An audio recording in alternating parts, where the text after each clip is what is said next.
Biohacking is not about gadgets. It's about learning how to speak the language of your body. It's about learning to understand your whole universe and how it works, and that inner communication and awareness. Being in tune and connected with yourself and working with it. A lot of people do not understand exactly what it is and what it refers to. So I would like to talk about it today and really explain the different type of biohacking that exists, because it's a very, very wide topic. But first, I want to share with you the definitions that I found, because there are plenty of it, but I will read a few and then share with you mine. So biohacking means understanding how your body works and using simple or advanced methods to help it function at its highest level. Biohacking means understanding how your body and mind work and using small changes to help them function better so you can feel and live at your highest potential. So as you can see,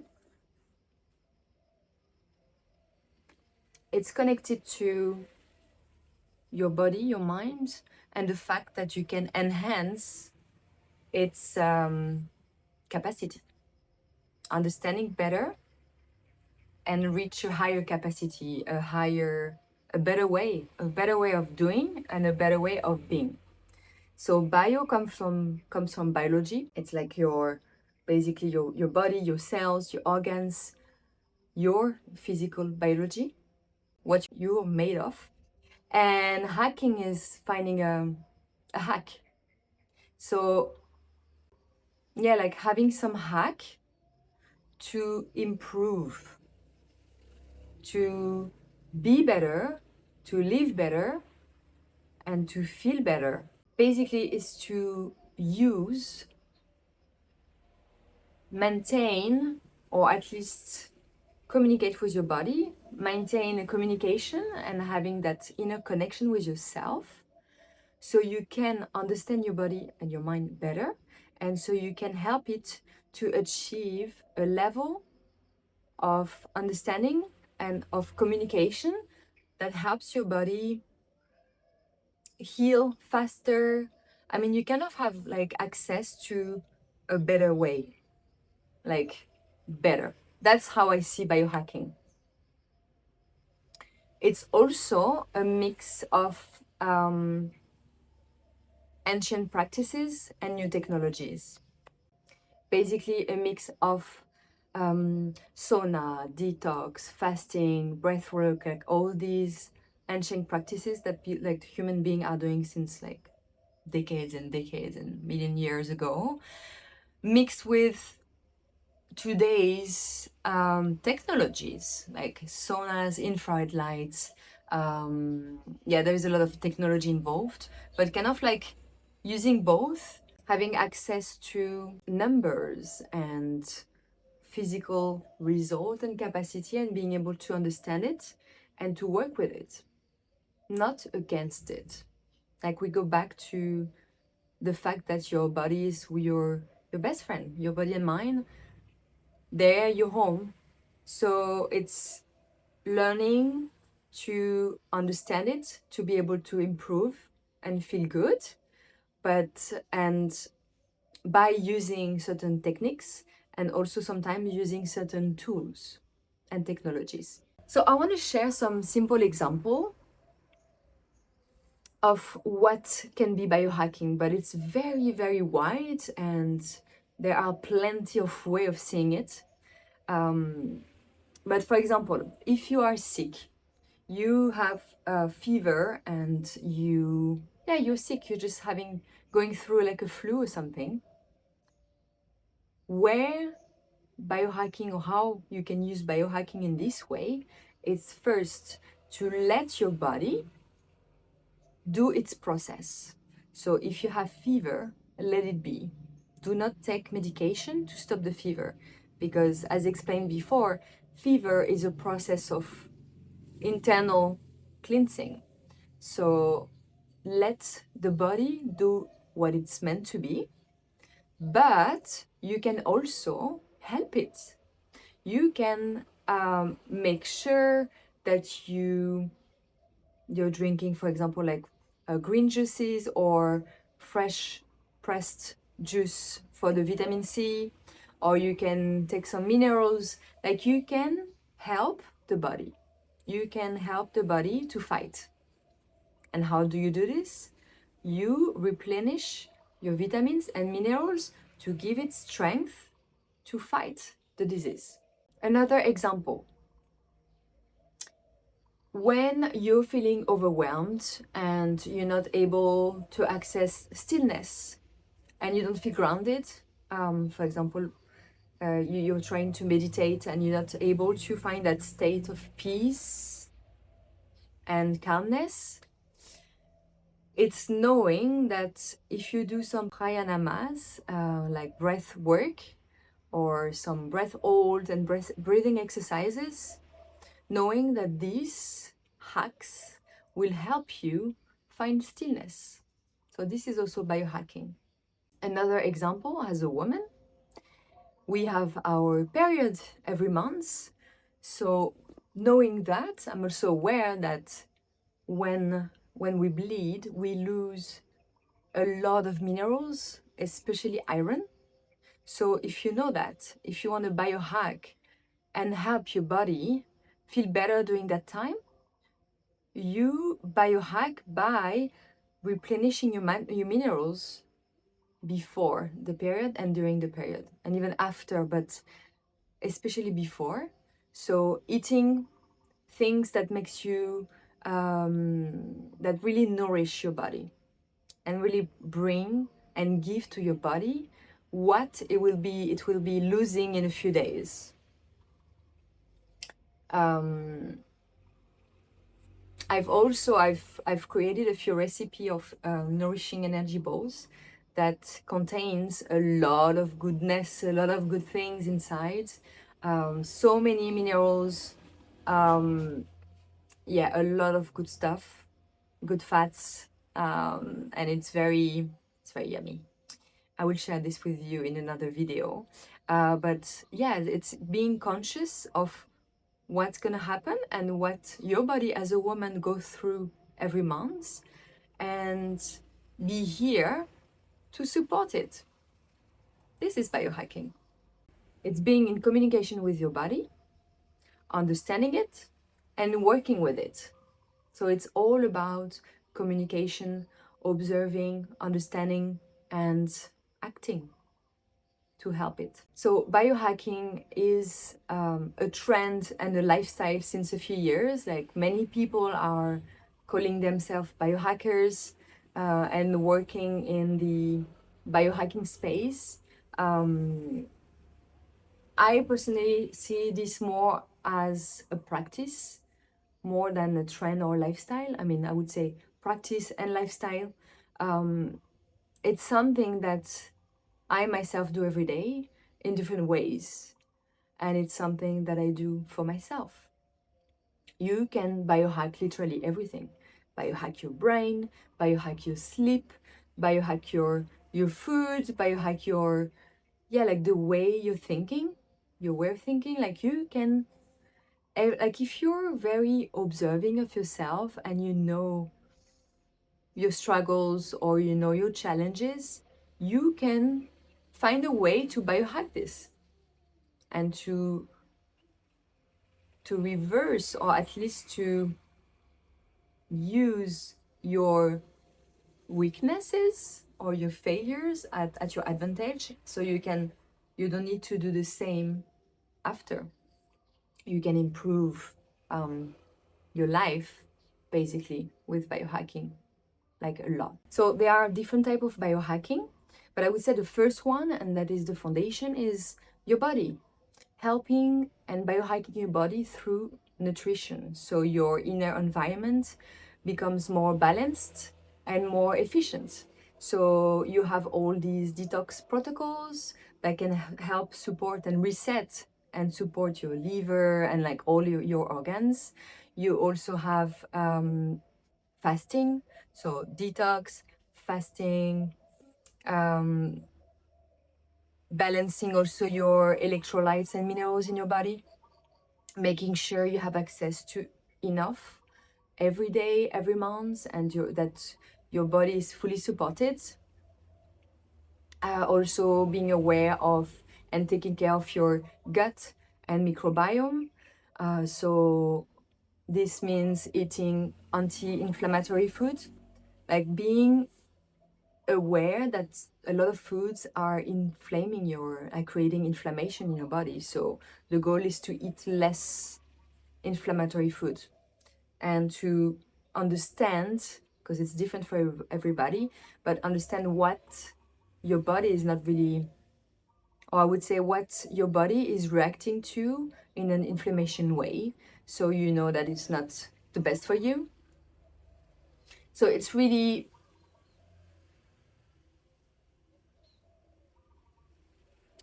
being supportive of your physical body.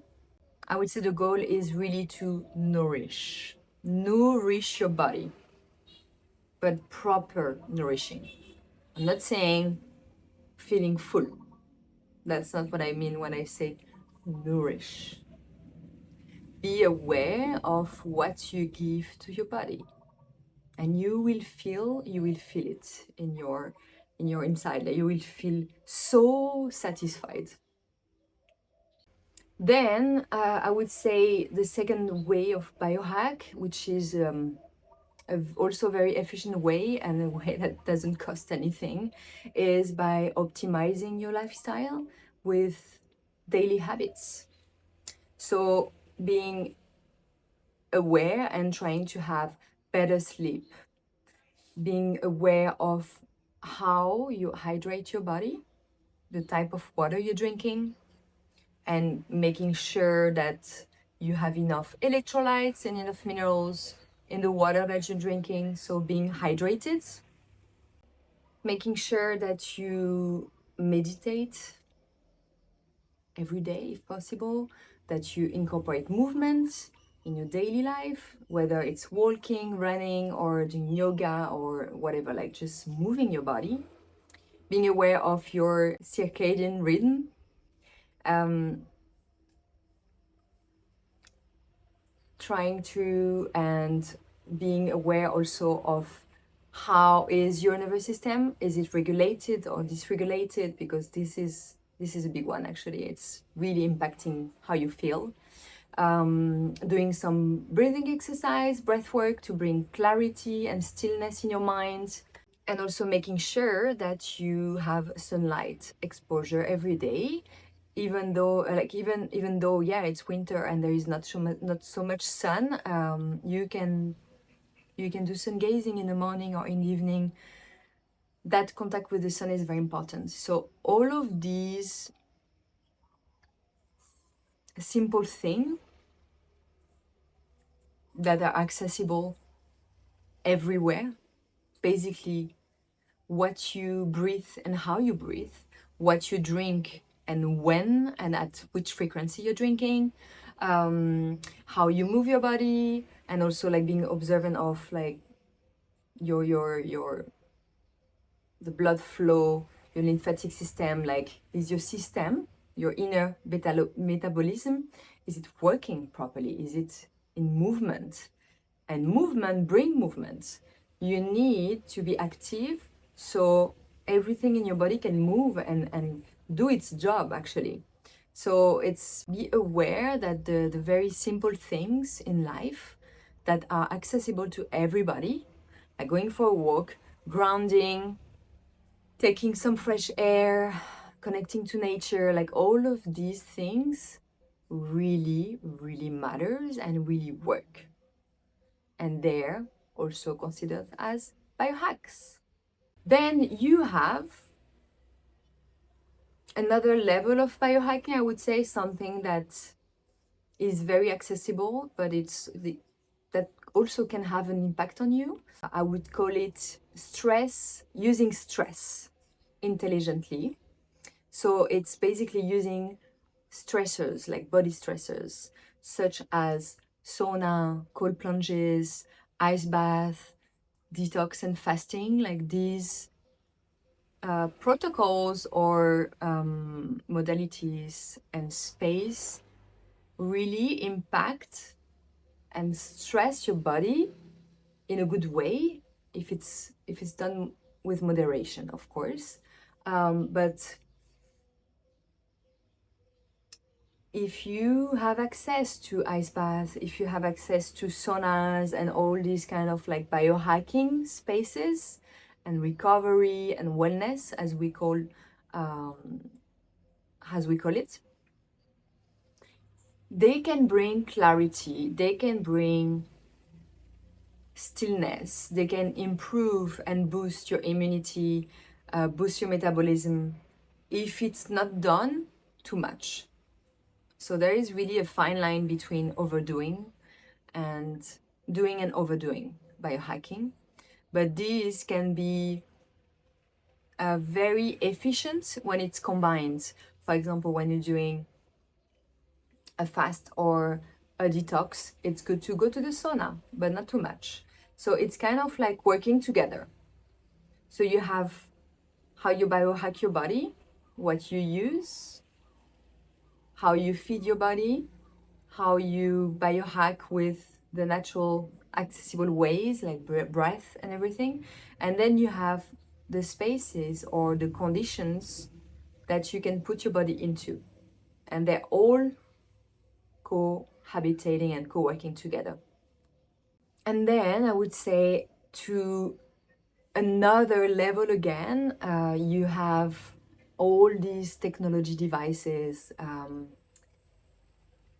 stem cells therapy, hyperbaric chamber, ozone therapy, red light therapy, like all these new technologies can also biohack your body. But these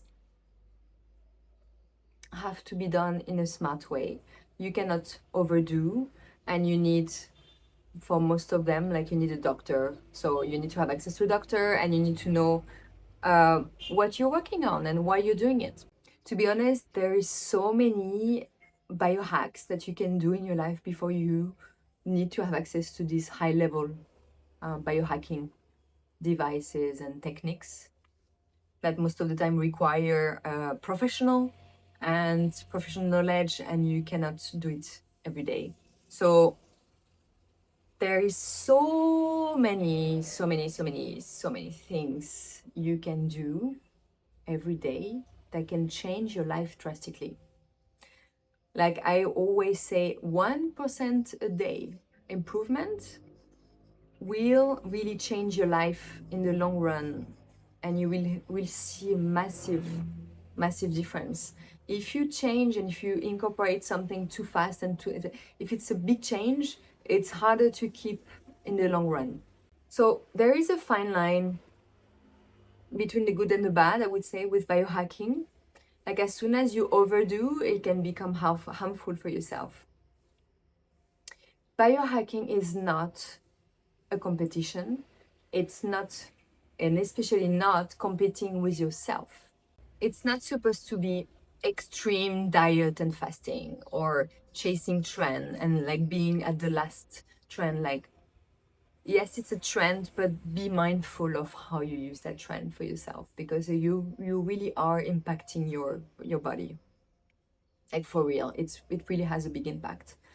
So it's really not also not overusing, overtaking supplements.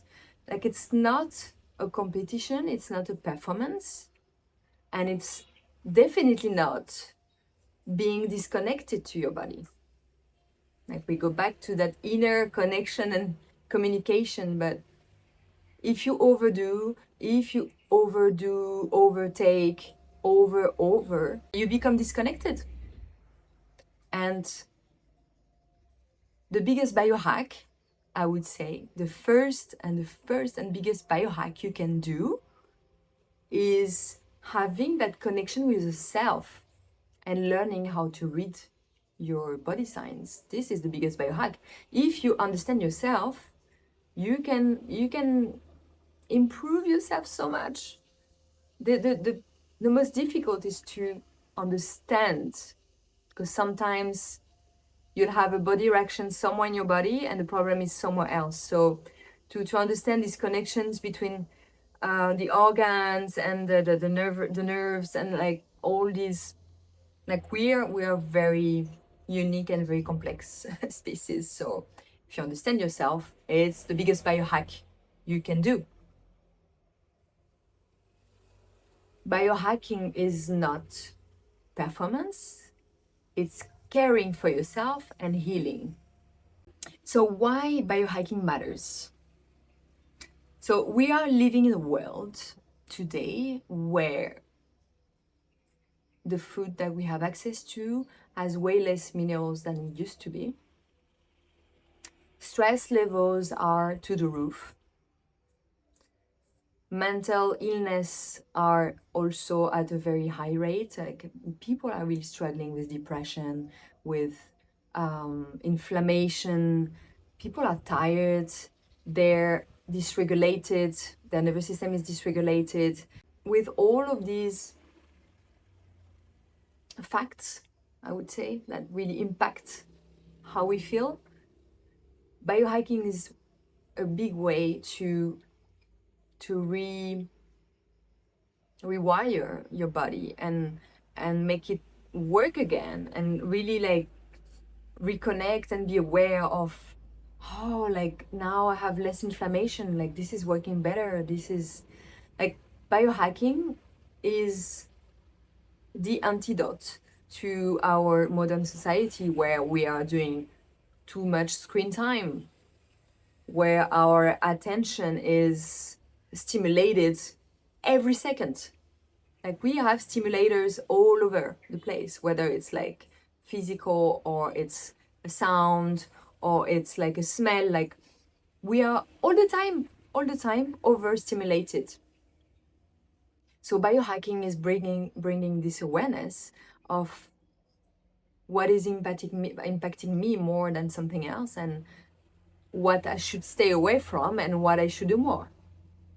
And the cherry on the cake is that the more you biohack, the more you regulate yourself, the more you understand yourself, this can lead to longevity. So a lot of people are talking about longevity. And yes, of course, I would say that if we keep going without biohacking the way we are doing, like most of the people are doing, like I have a symptom, I'm taking a pill. I'm sick, I go to the doctor. Did ta-da-da, ta-da-da, ta-da-da. We have to stop doing this way. We have to take control back and be in communication with ourselves and being connected to our needs and understanding how we feel. And if we feel anything, knowing what tools we can do, or what breath we can, like what breath work we can do, what movement we can do to release that and to just like free ourselves of this pain or this trauma or this the moment of like the struggle of the moment, I would say, like having the tools and knowing when to use them. And yes, of course, I would say that this can lead to longevity.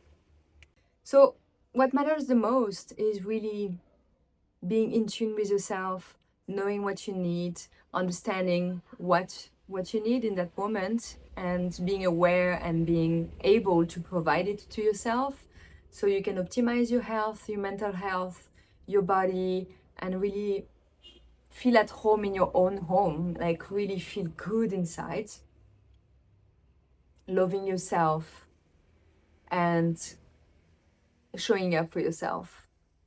I feel that's what really matters in the end. That inner connection, that inner care and self-care, self-love, and really taking care of yourself for you, by you, for you.